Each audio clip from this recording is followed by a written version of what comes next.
The movie starts with a talk show where the host, whose name is Monica Brown, talks to a victim of a serial killer whose face is scarred from the attack 1 year ago on Halloween night.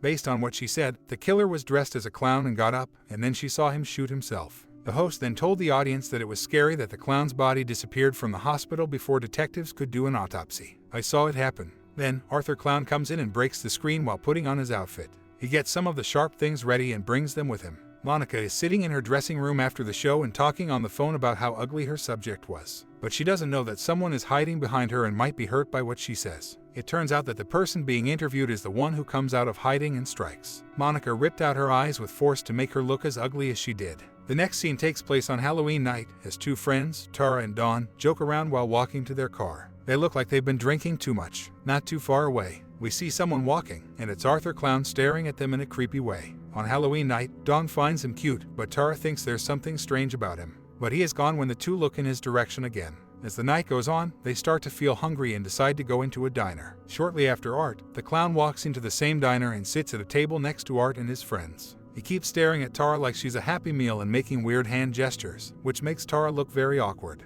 But this doesn't tell Dawn anything. She instead walks up to him, sits on his lap, and takes selfies with him. The clown walks up to their table, shows Tara a trick, and puts a ring on her finger. Seeing how strange Art was acting, he then goes to the bathroom. The owner of the diner wants to see if there is any Art in the bathroom. Here, we find out that Art threw up all over the bathroom, and he is immediately kicked out. When the two women get back to their car to go home, they find that their tire has been flattened. So they wait while they call Vicky, Tara's sister, to come back inside the diner and pick them up. The person whose job it is to clean the poop comes out of the bathroom looking for his boss. To his surprise, he finds his boss's head cut off and made into a jack-o'-lantern. Doesn't give the man a chance to run away, then brutally stabs him in the face to kill him. Dawn and Tara are now having a fight about Art in the car. Dawn thinks that Art is just a nice guy in a mask acting silly because it's Halloween, but Tara doesn't agree. Their fight ends when Tara says she has to go to the bathroom and convinces a worker from a nearby building to let her use the bathroom inside. Now that Dawn is alone, she listens to the two of them talk, where she hears that 2 restaurant workers were killed and that the cops are looking for a dangerous black and white clown.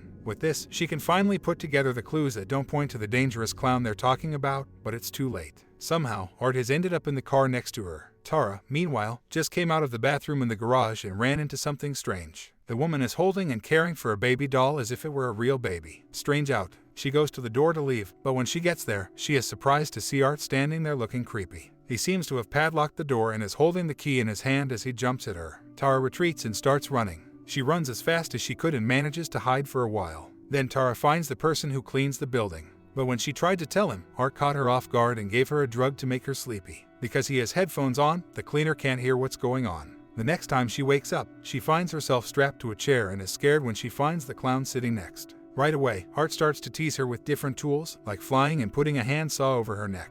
Walks up to a piece of sheeting and pulls it away. Dawn is hanging upside down with only her underwear on. From here on out, the movie gets a lot darker. Art then takes off her clothes and gruesomely cuts her body in half with a saw. Wall is being kept busy by tearing. Dawn, who is half scared and half terrified, fights against her chains and manages to break free. She then takes one of Art's tools and uses it to stab him in the back before running away. Art, who is now angry, gets a knife and goes after her. But Tara, our girl, is quick to surprise him by hitting him over and over with a wooden stick. Before Tara could make the final blow, Art pulls out a gun and shoots her in the leg and then in the face. But he runs out of shots before he can finish her off, leaving her to die on the floor. At this point, Vicky, Tara's sister, finally shows up to pick up the two women. She tries the front door of the building, but it's locked, so she calls Tara. At the same time, when Art hears Tara's phone, he is looking through his bag of weapons for more ammunition. Since he has both Tara's and Dawn's phones, he chooses to text Vicky from Dawn's phone. He tells her that Tara is sick and that she should go to the back.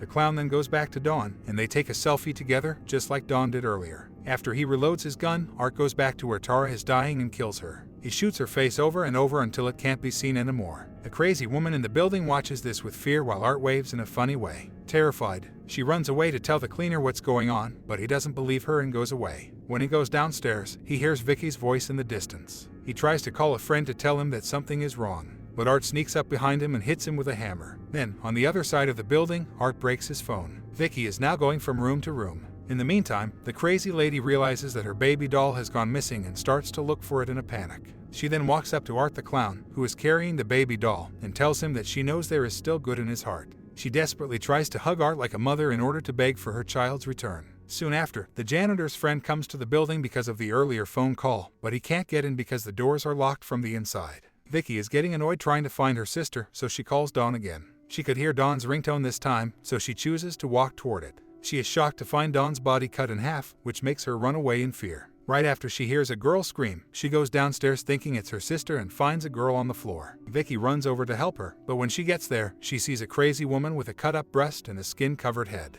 The girl on the floor is actually a piece of art, who has the crazy lady's hair. When Vicky finds out this, she tries to get out, but the windows are locked. Art goes upstairs to look for her while wearing the disfigured breasts of the crazy woman. Vicky hides in a closet when they come looking for her and they think she is the clown. Art finds her quickly, but instead of killing her, he chooses to play with her. The janitor's friend, on the other hand, finally finds an extra key and gets into the building. As he walks down the empty hall to find the cleaning person, he sees red footprints. He tries to follow it until he finds a bloody doll. Out of interest, he bends down to pick it up, but Art suddenly sneaks up behind him, stabs him in the back of the head, and then sends his head back to Vicky. She comes out of cover and runs to the door, but it's locked at the same time. When Art rides up on a bike, she has to hide some. Vicky crosses the room and sneaks into a hallway when Art rides in the opposite direction. The clown then sneaks up behind her and starts smothering her with a plastic wrap, not giving up yet. Vicky rips the plastic bag, which lets her get out of his hands and run away. She pricks his feet with a nail. On the other side of the building, on the other hand, it turns out that the cleaner is still living.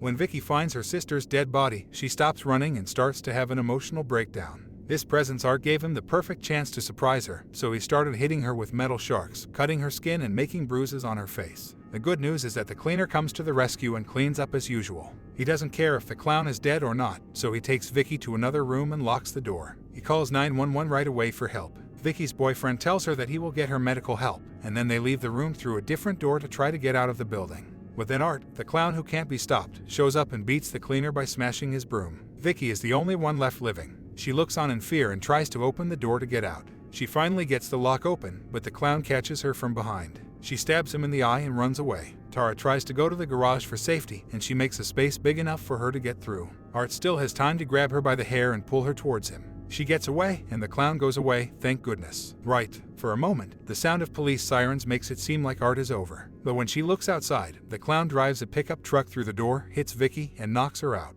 What are you sickest of? He starts to eat her face while she is lying there powerless. At this point, the cops finally show up and point their gun at, "Let me see your hands, units. I told you to raise your hand." Before the cops can catch the clown, however, he pulls out a gun and shoots himself in the head, taking his own life right in front of Vicky, who is still alive. In short, Art's body and the bodies of the people he killed are taken to a hospital. But when the medical examiner opens his bag for the autopsy, the lights start to flash for a while, and then it turns out that Art, the bad clown, is still living in some way. He kills the doctor by choking him. In the next scene, which takes place a year later, Vicky is joined by her friends. But when she turns around, her scarred face shows that she was the woman who was being questioned at the start of the movie. This also lets us know that everything about the killings was a memory from the year before.